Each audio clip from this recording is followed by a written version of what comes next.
ഇവനെ കണ്ടല്ലേ നമ്മളും പഠിക്കുന്നു. ഇങ്ങനെയുള്ള കുറേ ടീമുണ്ട്. ഇപ്പോൾ ഒരുപാട് സന്തോഷം. ഇത് വിക്രം സാർ ഇതുപോലെ പറഞ്ഞു, ഔട്ട്ഫിറ്റ്സ് സൂപ്പർ നൈസ്. ഇതേ സാധനം തന്നെ അന്ന് ഇട്ടത്. Thank you.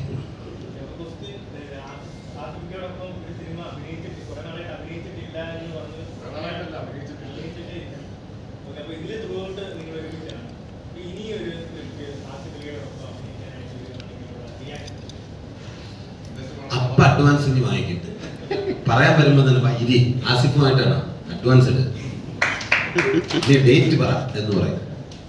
മാറാതിരിക്കാനാണ് അഡ്വാൻസ് കേട്ടോ. കാര്യം എന്നെ ഓക്കെ എന്ന് പറഞ്ഞിട്ട് പിന്നെ മാറ്റിക്കില്ല. നീ ആദ്യം അഡ്വാൻസ് ചെയ്ത് എന്നെ ബ്ലോക്ക് ചെയ്തു. റെഡി. എല്ലാവരും പറയുന്നത് നല്ല കോമ്പിനേഷൻ ആയിരുന്നു. ആ കോമ്പിനേഷനിൽ ഇത്രയും ഒരു ഹിറ്റ് സമ്മാനിക്കാൻ കഴിഞ്ഞതിൽ ഒരുപാട് സന്തോഷം. ഇനിയും അത് സംഭവിക്കട്ടെ. ഞാൻ റെഡിയാണ്. പിടിക്കാൻ സാർ. അപ്പോൾ എല്ലാവർക്കും ഒരുപാട് നന്ദി. ഈ രാവിലെ തന്നെ ഇങ്ങനെ ഒരു പ്രസ് മീറ്റ് വെച്ചതിൽ നിങ്ങൾ എല്ലാവരും എത്തിയതിലും ഇത്രയും പ്രശ്നങ്ങൾ ചോദിച്ചു ഇത്രയും ആക്റ്റീവായിട്ട് കൂടെ നിൽക്കുന്നതിൽ ഒരുപാട് സന്തോഷം. എപ്പോഴും ഈ ചിരി എന്നെ കാണുമ്പോഴും ഞങ്ങളെ കാണുമ്പോഴും നിങ്ങളുടെ മുഖത്തുണ്ടാവട്ടെ എന്ന് ഞാൻ ആഗ്രഹിക്കുന്നു. ഈ സിനിമ ഇനിയും അർഹിക്കുന്ന ഒരു വലിയ വിജയമുണ്ട്. അതിലേക്ക് എത്തിക്കാൻ നിങ്ങളുടെയും കൂടെ സഹായം വേണം. അപ്പോൾ ഉറപ്പായിട്ടും ഓൺലൈൻ മീഡിയ എന്നുള്ള രീതിയിലും TV മീഡിയ എന്നുള്ള രീതിയിലും എല്ലാ സപ്പോർട്ടും ഞാൻ പ്രതീക്ഷിക്കുന്നു. നന്ദി. എന്റെ വാപ്പ എന്നോട് ചോദിച്ചിരുന്നില്ല.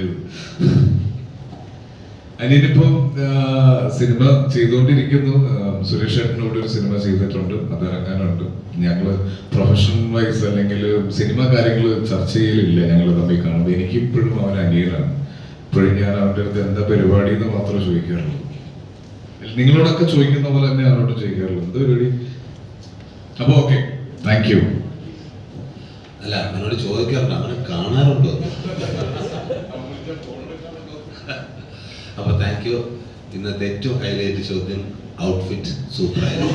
എല്ലാവരും ഒന്ന് കണ്ടോട്ടെ. Thank you.